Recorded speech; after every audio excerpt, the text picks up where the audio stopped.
Webale nnyo Julius Kiguli awamu n'emboozi eyo ebyo nno bibadde nansana gwe nabasuubiza mu katale k'omutuntu omugenyi waffe yatuuse dda agenda okuba nga atweyanjulira amanya ate n'oluvannyuma tweyongereyo n'ebirala tukwaniriza nnyo ssebo. Assalamu alaikum warahmatullahi wabarakatuh. Oli bulungi? Webale kusiiba. Amiina.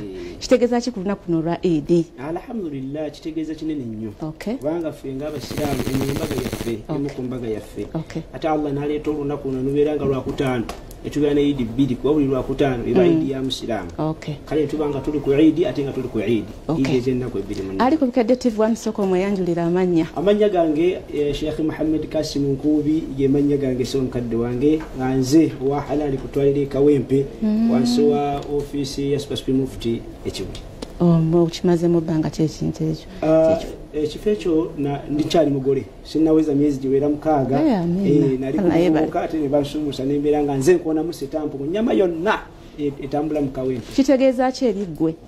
Alhamdulillah, kigambo kinene nnyo era nakyebaliza nnyo Mungu kubanga mu mbeera gye ndimu okubeera nga nze wa halaali akulira ebyokusala byonna nga bangi abaliyo ababitegeera obulungi. Wallahi kyamaanyi nnyo okubeera nti ndi omu kwabo abakonamu sitampu mu mbeera bwetyo. Akola biki?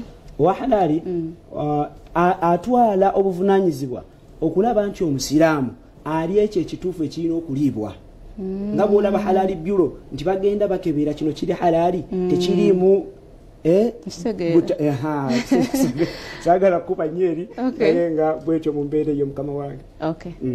Ali ku Bukadde TV1 yandiyagadde oyongere okumwongera okumumanyisa olunaku olwa Eid nga tunaba kugenda ku zaka. Naam, olunaku luno olwa Eid gye tumanyi obulungi Eid al-Fitri, Eid gye tusaala nga tumaze okubeera nga tusiiba omwezi gwaffe gwa Ramadani. Kigambo Nabi Muhammad sallallahu alaihi wasallama yajogerako ng'atubuulira ensanyuka omuddu wa Mungu z'ayina nga ensanyuka ziri bbiri naye ng'ensanyuka esinga oba ensanyuka emu ku nsanyuka ezo yeeno omwana Adamu waava mu kaseera kali ak'okubeera nga Allah amuwadde nga shayitaani nsibe emigulu gy'ejjana miki miggule ate nga n'omugo omuliro emiryango gy'omuliro miki miggale ne Allah subhanahu wa ta'ala n'abeera nga amutuusiza mu kaseera kano